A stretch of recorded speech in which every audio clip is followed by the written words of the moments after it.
अस्सलाम वालेकुम। पाकिस्तान तहरीक इंसाफ के सेक्रेटरी जनरल सलमान अकरम राजा का कहना है कि अल्लाह ताला ने पाकिस्तान पर सैलाब का अजाब हमारी नाइंसाफियों की वजह से नाजिल किया है। ये सैलाब इसलिए आए हैं कि अवाम की आवाज दबाई गई और वोट चोरी किया गया। वोट चोरी करने वालों की तरफ से जो जुल्म किया जा रहा है ये उसका अजाब है। नाजरीन, बंदा पीटीआई का हो और सियासत में मजहबी टच ना दे, ये हो ही नहीं सकता। ये पीटीआई की करामात ही तो है कि सलमान अकरम राजा जैसा पढ़ा लिखा आदमी भी पार्टी ज्वाइन करने के बाद ऐसी बेतुकी बातें करने लग जाता है, क्योंकि अगर अजाब सियासी मामलात पर आते तो 2014 में 126 दिन रोजाना लाइव कॉन्सर्ट और म्यूजिकल जो उछल कूद है उस पर पूरा डी चौक ही भस्म हो जाता। अगर वोट चोरी पर अल्लाह का अजाब नाजिल होता तो 2018 के इंतखाबात में आरटीएस बिठाने वाले और उसके नतीजे में इख्तिदार में आने वाले अपनी बनाई हुई जन्नत में दाखिल होने से पहले ही गिरकर अल्लाह को प्यारे हो जाते। अगर नाइंसाफियों पर अल्लाह अजाब देता तो शहीद जुल्फिकार अली भुट्टो को तख्तेदार पर लटकाने का हुक्म देने वाले और मियां मोहम्मद नवाज शरीफ को झूठे मुकदमे में नाअहल करके वजारत उज़्मा से निकालने वाले अपने सहूलतकारों समेत फना हो जाते।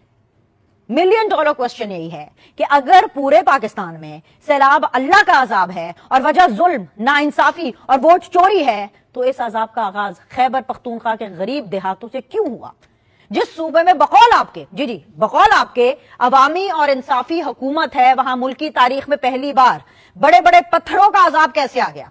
क्यों खैबर पख्तूनख्वा के पूरे गांव ही सफाई हस्ती से मिट गए? क्यों एक ही झटके में खैबर पख्तूनख्वा के सैकड़ों मासूम लोग लुक़्मा अजल बन गए? पंजाब में सैलाब को 10 दिन गुजर जाने के बावजूद अमवात की जो तादाद है वो 46 है। अमवात और आबादी की मुनासिबत से पंजाब में खैबर पख्तूनख्वा के मुकाबले में इंसानी जानों का ज़िया इंतहाई कम है। सलमान अकरम राजा पहले इस बात की वजाहत दें कि जिस सूबे में वोट चोरी नहीं हुआ, जहां जुल्म और नाइंसाफी नहीं होती, वहां 400 से ज्यादा लोग जाबहक क्यों हुए? और पंजाब में जहां आपके बकौल, आपके मुताबिक वोट चोरी हुआ और जुल्म किया जा रहा है, वहां बात इतनी कम कैसे हुई? अगर सैलाब हमारे अमाल का नतीजा है तो पंजाब में मुस्लिम लीग नून मुत्तहिद और खैबर पख्तूनख्वा में तहरीक इंसाफ इंतशार का शिकार क्यों है?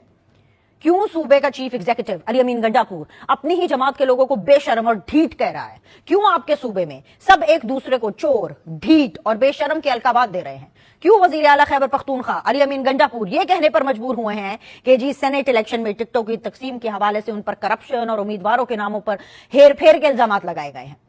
बानी पीटीआई की तस्दीक के बावजूद अब तक किसी बेशरम ने उनसे माफी नहीं मांगी।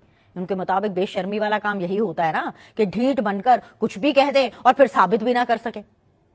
सलमान अकरम राजा साहब गौर फरमाइए और सुनिए कि गंडापुर साहब क्या फरमा रहे हैं।